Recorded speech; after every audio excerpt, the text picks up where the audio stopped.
On today's show, the truck wars between Ford and Chevy heat up, Renault takes the wraps off an all-new sedan, and GM will start equipping its mid-size pickups with engines built in Thailand. All that and more coming right up on Autoline Daily.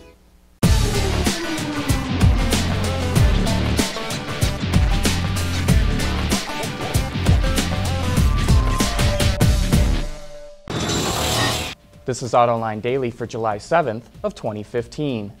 When it comes to pickup sales, the F-Series has stomped all over the Chevrolet Silverado. Until now, that is. Last month, the Silverado actually outsold the F-Series. Not by much, only 354 trucks. But that is a massive victory for Chevy. F-Series sales were down 13.3% in June, while Silverado sales were up 13.7%. Ford blames the soft sales on low levels of inventory, but that argument doesn't seem to hold any water. According to Wards, Ford had 197,000 pickups in inventory at the end of last month, while Chevy had a lot less, just under 170,000.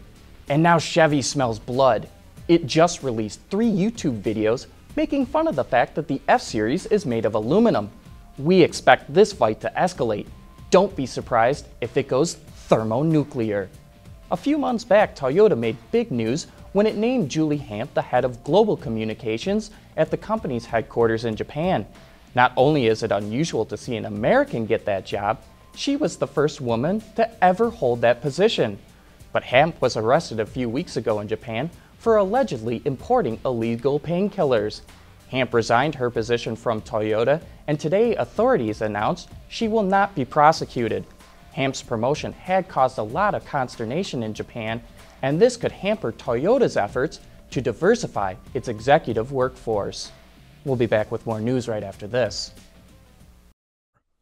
Autoline Daily is brought to you by Bridgestone Tires, your journey, our passion. Dow Automotive Systems, breakthrough technologies for lightweight vehicles. And by Hyundai. Learn more at Hyundai.com. For those of you chomping at the bit to get your hands on a diesel-powered Chevrolet Colorado or GMC Canyon, things just got a little brighter. Production of the 2.8-liter Duramax 4-cylinder engine just began.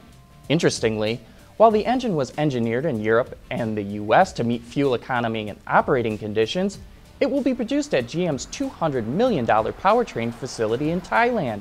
Shipments to North America will start in the third quarter of this year, where the engines will be installed at GM's Wentzville, Missouri plant later this fall. The Renault-Nissan alliance accounts for half of all EVs sold worldwide today, and it's looking to continue that trend.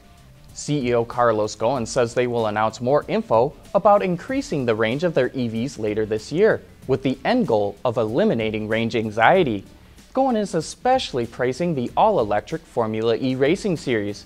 As with any racing venture, lessons learned on the track will trickle down into everyday cars. Ghosn now sees EVs becoming a mainstream choice.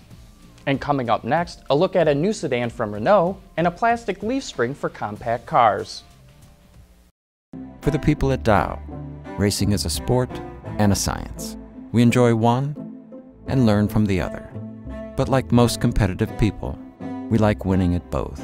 This is the human element at work. Dow. Renault just pulled the wraps off an all-new large sedan called the Talisman. The company says it chose that name partly because it's easy to pronounce and is understood around the world. Even though it's similar in size to the Nissan Maxima, Autoblog reports that the two cars are built on separate architectures. The Talisman is offered with a number of different powertrains, 2 gasoline and 3 diesel engines, that all meet Euro 6 emission standards. Depending on the setup, the engines can be matched to a 6 or 7-speed dual-clutch transmission or a 6-speed manual or automatic. The car makes its official debut at the Frankfurt Auto Show in September and will go on sale in Europe after that. Could the next Volkswagen Golf get a transverse composite leaf spring for the rear suspension? That's something the supplier company ZF would love to see. It developed a glass fiber reinforced plastic spring, which doubles as a locating point on the suspension. This eliminates the need for several other suspension components, including an anti-roll bar. Put it all together and this design is 6 kilos or 13% lighter than the suspension currently used in the VW Golf. And thanks to eliminating those suspension components, it costs the same. ZF says it just moved out of advanced engineering and is ready to develop for high volume production. And don't forget to join us for Autoline After Hours this Thursday. Here's your chance to dive deep into the new Nissan Maxima. We'll have Vishnu Jayamohan from Nissan Product Planning and Advanced Strategy in the studio. So join John and Gary for some of the best insights on how the auto industry actually gets things done. But that wraps up today's report. Thanks for watching. Please join us again tomorrow.